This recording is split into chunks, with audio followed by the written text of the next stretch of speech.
Ok, donc notre assemblage 010200 qui se trouve à être notre roue arrière droite dans ce cas-ci. Euh, si vous avez choisi là, de faire des tailles de roues différents, ben, vous allez avoir un modèle grosso modo pour vos roues arrière puis un modèle pour vos roues avant. Pas nécessaire de le modifier, de le modéliser à 4 prises là, pour avoir chacune des roues. On fait un modèle, on le copie, c'est aussi simple que ça. Euh, ça ressemble à ça là, pour ce qui est là, de la logistique, on va dire, derrière la modélisation des roues. Donc, comment on modélise ça? C'est pas ça que je voulais. Donc, première chose, je vais remonter dans le temps pour vous montrer ça. Et je vais afficher mon esquisse. Donc, première chose que j'ai faite, vous voyez, j'ai tracé le profil de ma roue. Puis si j'ouvre mon esquisse, je vais vous montrer. Donc l'idée c'est d'avoir un profil qui est contraint à peu près de la façon suivante. Ce que ça me permet de faire rapidement, c'est de modifier les dimensions de ma roue rapidement. Puis vous voyez, je l'ai coté sur le diamètre en utilisant une ligne qui est symétrique à mon profil là, qui est ici. Donc ça, ce que ça me permet de faire, grosso modo, c'est de coter directement le diamètre, là, de ne pas avoir à songer à quoi que ce soit là, en termes de calcul là, pour l'obtenir. Je vous dirais c'est quand même une bonne pratique de le faire comme ça. Donc je vais le ramener à ce que c'était. Pour ce qui est des dimensions des roues, vous avez un intervalle entre 35 et 100 mm de diamètre. Plus que ça, en fait, si vous voulez le faire, ça ne me dérange pas. C'est juste que ça se peut que votre voiture à élastique là, roule un petit peu bizarre.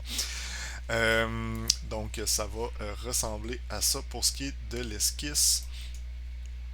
Donc, on voit là un peu là, comment c'est paramétré. Je vais la laisser à l'écran encore un petit peu le temps là, que vous puissiez appuyer sur pause et regarder ça. Donc, si vous avez envie de faire exactement la même chose, libre à vous de le faire.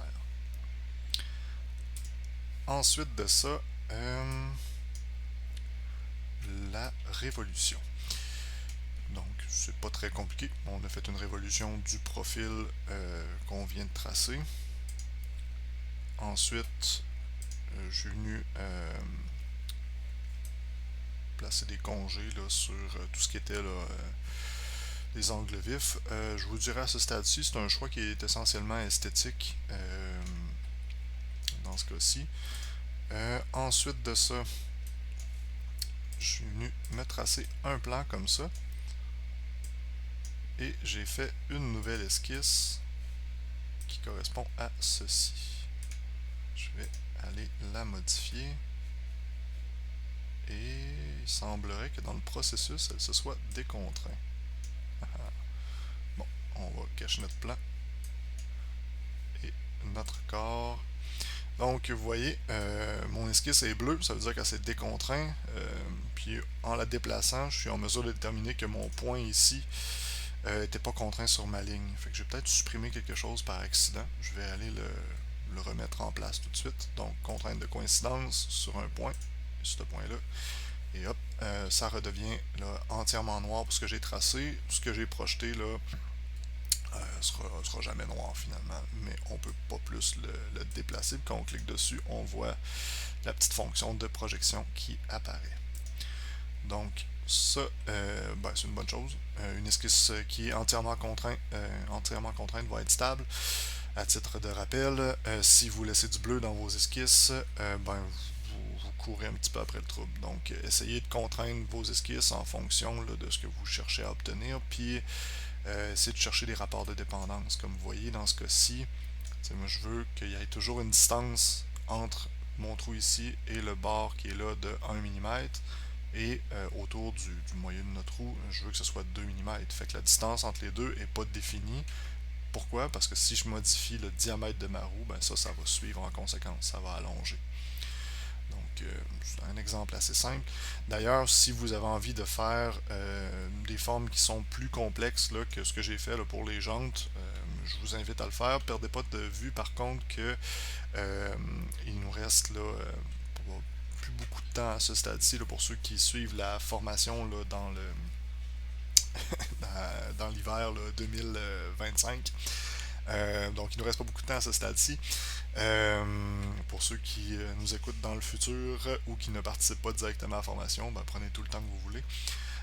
Donc c'est ça, il ne reste pas beaucoup de temps. Donc si vous vous engagez là, dans des designs qui sont un peu plus extravagants, ce qui n'est pas vraiment difficile dans ce cas-ci, ben, prévoyez juste un peu de temps à l'extérieur des cours, sinon vous allez probablement en manquer. Donc ça ressemble à ça. Ensuite de ça, je vais réafficher mon corps comme ça. Donc on a fait une extrusion. Donc on est venu là, sélectionner là, notre profil et on l'a coupé dans la pièce comme ça. Ensuite, on est venu utiliser notre fonction réseau ici pour multiplier le nombre de trous autour d'un axe.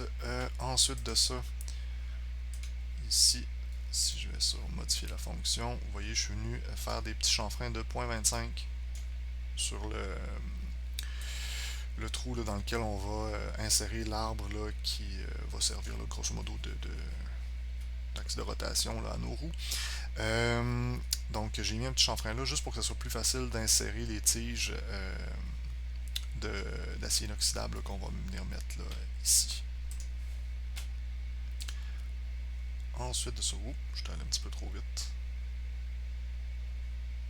Donnez-moi un petit instant, il recalcule tous mes pneus. On va revenir en arrière. Donc une fois que ça c'est fait, je suis venu me tracer une nouvelle esquisse. Donc je l'ai fait sur le plan là, de l'origine qui se trouve être au centre de ma pièce. Donc l'idée c'est d'avoir un plan qui traverse le centre de notre jante comme ça. C'est pas forcément obligé d'être celui qui vient avec l'origine. Je vous dirais recommandable de modéliser à partir du centre comme ça. Donc si je vais réactiver cette esquisse là et que je cache mon origine, donc vous voyez j'ai projeté, je vais aller dans mon esquisse vous montrer. Donc à titre de rappel, ce que j'ai fait c'est que j'ai projeté le volume. Donc si je vais chercher ma commande de projection ici, j'ai dit volume, c'est le corps en fait là, pour utiliser la bonne terminologie. Donc j'ai projeté le corps de ma jambe pour avoir la silhouette grosso modo de ce corps là. Sinon vous pouvez projeter des faces. Donc si j'avais voulu juste cette ligne là par exemple, j'aurais pu utiliser cette commande là. Petit rappel. Donc en projetant le corps, ce que je vais faire, c'est finalement tracer là, la bordure ici qui va me servir à venir imbriquer le pneu sur notre jante. Donc ça ressemble pas mal à ça. Dans ce cas-ci, mon pneu, j'ai choisi de le faire comme ça. Encore une fois, je vous dirais, vous avez une certaine liberté sur la taille du pneu là, que vous voulez bien faire. Je vous invite à discuter là, un petit peu avec moi là, si vous avez l'intention de faire des pneus de Bigfoot, juste pour pas qu'on dépasse les limites de matériel là, qui sont là, déjà achetés en fait là, pour ce projet-là.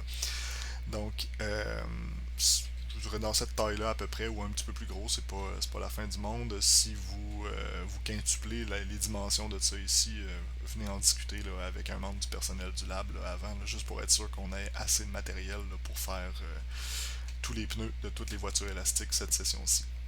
Pour ceux qui nous écoutent dans le futur, ben, vous aurez à acheter votre matériel d'une manière ou d'une autre, donc non, n'est pas compte. Ensuite de ça, on fait une révolution de ce profil-là, sans grande surprise, fait qu'on obtient la base de notre pneu. C'est une façon de fonctionner, je vous dirais, là, il y en aurait d'autres. On aurait pu faire déjà le motif dans une section de pneus, puis venir là, fermer notre cercle comme ça. Ça fonctionne, c'est une autre stratégie. Donc, celle que j'emploie, je vais vous montrer. Donc, j'ai fait un plan tangent sur la surface. Je suis venu ensuite de ça tracer une esquisse qui correspond à ceci.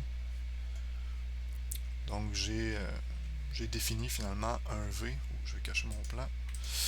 Et mes corps aussi. Donc j'ai défini un V et j'ai projeté la silhouette, grosso modo, de mon pneu. Dans ce cas-ci, ce qui m'intéressait, c'était uniquement là, les lignes qui sont sur les côtés ici. Donc tout ça ici là, est un peu superflu dans ce cas-ci. Ensuite de ça, avec la fonction nboss, donc vous voyez, avec la fonction nboss, vous pouvez sélectionner un contour d'esquisse, une face, en fait une ou des faces sur lesquelles vous souhaitez projeter ce contour-là, puis ensuite de ça, déterminer l'épaisseur de votre projection. Donc la traduction ici est un peu moche, là.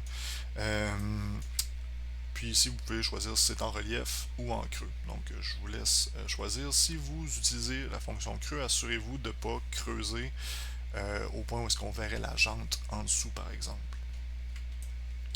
Ensuite de ça, on en fait un.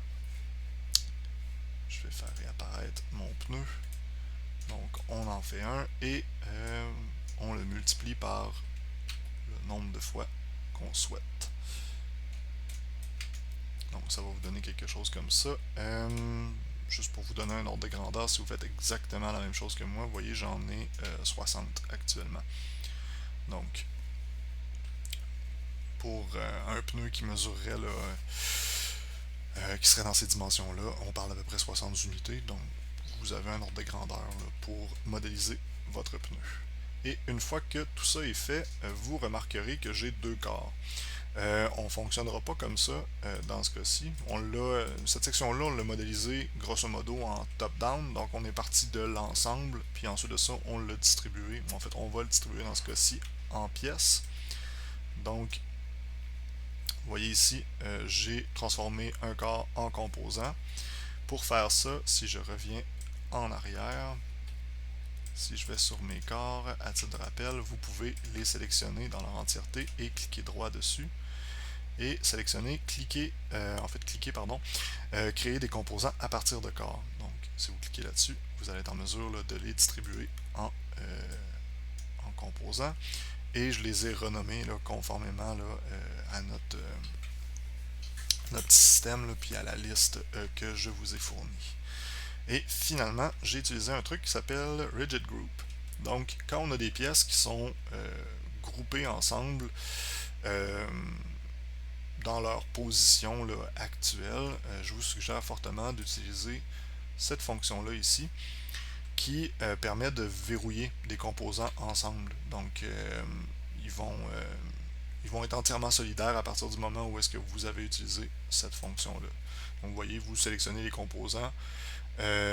Si c'est des sous-assemblages, donc qui contiennent des composants enfants, si on se fie à la traduction ici, vous pouvez tout simplement là, les sélectionner en même temps là, si vous le désirez pour les joindre ensemble de façon là, rigide.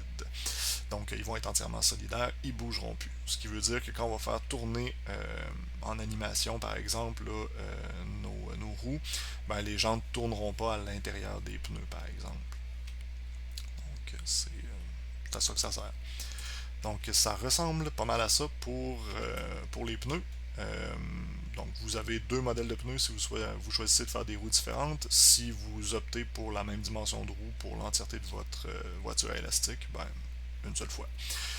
Autrement, pour ceux qui manqueraient de temps à l'extérieur des cours peut-être pour faire les roues, sachez que je vous permets là, de les télécharger, celles que j'ai modélisées.